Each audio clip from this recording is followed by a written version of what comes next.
Hello cos, இன்றைக்கி டே 70க்கான video. So இன்றைக்கி என்ன லைசன்ஸ் முடிஞ்சனால நான் டல்லாஸாக தான் போனேன். சரி, நல்ல ஸ்னோஃபி வந்துச்சு. ஸ்னோஃபிக்கு ஒரு பாய் ஒன்று போட்டுட்டு அப்படியே லேர்னஸை நோக்கி ஒரு பயணம் உண்டு.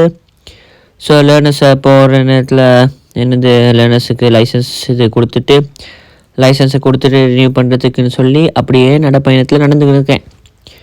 அப்புறம் என்ன கடைக்கு வந்துட்டு ஒரு பொம்மை இருந்துச்சு. பொம்மையோட கொஞ்சம் விளாடினேன், சின்ன பிள்ளை மாதிரி. பிறகு காலை சாப்பாடை சாப்பிட்டு பக்கத்து கடைக்கு போயிட்டு அப்படியே முடியெல்லாம் கொஞ்சம் அட்ஜஸ்ட் பண்ணிகிட்டு இருந்தேன். பிறகு என்ன night work out. So work outs எல்லாம் இப்போ கொஞ்சம் பரவாயில்ல, ஓரளவு ட்ரெயின் ஆகிட்டு வரேன். ஏன்னா இன்றைக்கி செகண்ட் டே ஜிம்முக்கு போயிட்டு ஸோ நேற்று விளையாட்டுக்கு உடம்புலாம் நல்லா க்ராக் ஆகிட்டு ஸோ கையெல்லாம் கட்டெல்லாம் போட்டு தான் போனேன் விளையாடுறதுக்கு.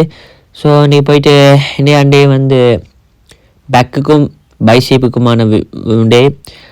ஸோ அதில் கொஞ்சம் போயிட்டு அடிச்சுக்கிட்டு இருந்தேன். பேக் வேரியேஷன் தான் கூட அடித்தேன். ஸோ எனக்கு பேக் ஒர்க் அவுட் தான் ஃபேவரட்டான ஒர்க் அவுட் உண்டு. ஸோ அதுக்கு தான் அட்டகாசமாக தாறுமாறாக விளாடுனது.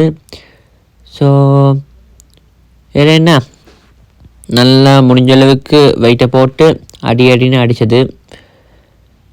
எல்லா வேரியேஷனும் சும்மா தாறுமாறாக கிழிச்சு விட்டது. பிறகு ஆம்ஸுக்கு நார்மலாக 10-20 கிலோ போட்டு நார்மலாக ஸ்லோவாக அடிச்சுட்டு அதுக்கப்புறம் நம்மளோட பேலன்ஸிங் ஒர்க் அவுட்டு அதுனா கண்டிப்பாக விளையாடுறது. ஏன்னா அந்த பேலன்ஸிங் ஒர்க் அவுட் விளையாடி முடிக்கிறது. அது முடிச்சதுக்கப்புறம் என்ன, இன்றைக்கி பைக் இல்லாததுனால வீலில் தான் வந்தது. பிறகு என்ன, அப்புறம் நாளைக்கு பார்ப்போம். பாய்.